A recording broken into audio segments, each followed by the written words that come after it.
Olá, tudo bem? O assunto desse vídeo de hoje é cetose, que é uma forma extremamente natural de você queimar gordura o tempo todo. É uma das formas mais eficazes de você emagrecer e isso sem precisar gastar muita energia fazendo exercício físico. Então, nesse vídeo aqui eu vou explicar o que é cetose, como você pode entrar em cetose e estabelecer uma diferença fundamental entre os tipos de cetose, que causa uma certa confusão, especialmente em pessoas que ouvem falar de uma coisa chamada cetoacidose diabética. Se você já fez alguma dieta com baixo teor de carboidrato, você provavelmente já ouviu falar de cetose. E uma coisa importante para a gente saber é que a cetose acontece normalmente em qualquer pessoa, dependendo do nível de carboidratos que ela tenha ingerido. Uma coisa interessante sobre cetose é saber que ela sempre existiu, e sem ela, os nossos antepassados não teriam sobrevivido. Isso porque no passado não era tão fácil obter carboidrato da alimentação como é hoje em dia, com pães, massas, açúcares e outros nutrientes.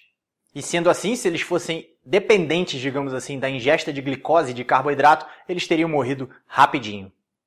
E aí uma coisa para entender é o que acontece quando você não recebe um suprimento de glicose, ou seja, não está comendo carboidrato. O seu corpo tem um combustível alternativo, e são os chamados corpos cetônicos.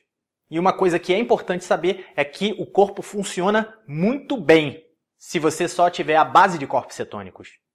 Mas como atualmente é muito fácil obter carboidrato na dieta, esse processo do seu organismo acabou tendo um papel secundário, digamos assim, no nosso metabolismo.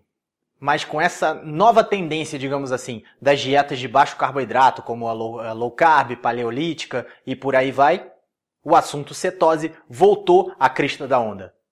E agora eu vou explicar para você por que isso é tão interessante para quem quer emagrecer. E a chave para entender isso é saber a origem dos corpos cetônicos no seu corpo, porque eles são provenientes da quebra das suas gorduras corporais. Para a gente definir o que é cetose, cetose é um estado onde são encontrados mais corpos cetônicos na sua circulação sanguínea. Novamente, proveniente da quebra de gorduras corporais. Esses corpos cetônicos são formados através de um processo chamado cetogênese, que ocorre em duas situações. A primeira situação é quando os estoques de glicose do seu organismo acabaram. Tanto a glicose proveniente da alimentação, como o glicogênio, que é uma forma que o organismo tem de armazenar glicose. E essa primeira situação é exatamente o que você provoca quando está numa dieta de baixo carboidrato. E a segunda situação é quando no seu sangue circulante a glicose está em excesso e você está praticamente sem capacidade de armazenar glicogênio no fígado e nos músculos. E em ambos os casos o organismo precisa de uma fonte de energia e ele vai começar a quebrar as gorduras corporais para obter corpos cetônicos. Eu acredito agora que você já tenha entendido como é que se entra em cetose, mas de qualquer forma eu vou explicar. E para entrar em cetose você precisa ter um padrão alimentar com baixos níveis de carboidratos, lembrando que baixo não significa zero, níveis moderados de proteínas e níveis elevados de gorduras. E como normalmente as pessoas têm uma dieta com níveis elevados de carboidratos, moderados em proteínas e baixo em gorduras, é necessária fazer uma certa restrição e substituição de alimentos, basicamente carboidratos por gorduras. E uma coisa interessante é sobre o teor de proteínas na sua dieta. Tem muita gente que acaba seguindo a chamada dieta da proteína, colocando altíssimo nível de proteína. Só que a proteína ela também pode ser convertida em glicose. E aí isso tira você da cetose. Então o nível de proteína para você entrar em cetose tem que ser moderado.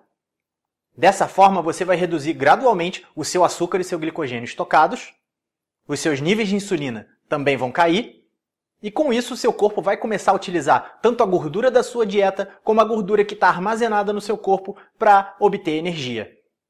E eu vou citar também alguns exemplos de dietas que seguem esse padrão. São a dieta Atkins, a dieta Paleo, a dieta cetogênica, todas elas acabam caindo na categoria low carb, de baixo carboidrato, que é o que você precisa para entrar em cetose. E reforçando aqui, mesmo você comendo gorduras, você não vai estar induzindo a produção de picos de insulina porque você vai estar comendo pouco carboidrato. E com isso você reverte o processo de armazenamento de gordura. Você vai estar 24 horas por dia no modo de queima de gordura. E para finalizar, eu vou explicar para você quais são os dois tipos de cetose. O primeiro tipo é a chamada cetose nutricional. E basicamente a cetose nutricional é tudo isso que eu acabei de explicar. Você a induz através da sua alimentação com baixos níveis de carboidratos. E o segundo tipo de cetose, se é que podemos chamar assim, é a cetoacidose diabética e que causa uma certa confusão e um certo medo entre as pessoas que pesquisam sobre cetose. E agora eu vou desmistificar isso para você. Basicamente, a cetoacidose ocorre em pacientes diabéticos do tipo 1, aqueles que não conseguem produzir insulina. Nessas pessoas, como não tem insulina, a glicose não consegue entrar nas células e ela fica em níveis elevadíssimos no sangue. Como ela não entra nas células, o corpo precisa de energia e aí ele vai produzir corpos cetônicos. Só que o corpo não tem um mecanismo de regulação justamente por esse desequilíbrio, digamos assim, e essa produção acaba alterando o pH do sangue, levando a um estado que causa risco de vida. Então, por exemplo, os níveis de corpos cetônicos num paciente com cetoacidose são muito maiores do que numa pessoa normal que está em cetose nutricional. E aí eu quero deixar o recado que provavelmente vai ser o mais importante desse vídeo. Se você não tem diabetes, é praticamente impossível que você vá conseguir chegar em níveis de cetose tão altos que vão causar cetoacidose. E isso porque você tem os mecanismos normais de controle da produção de corpos cetônicos, coisa que o diabético perde. Entendido, pessoal? Bom, era isso que eu tinha para dizer. Se você gostou desse vídeo, curte aqui embaixo, se inscreve também no nosso canal do YouTube, nossa produção vai continuar a todo vapor e eu espero vocês até o próximo vídeo.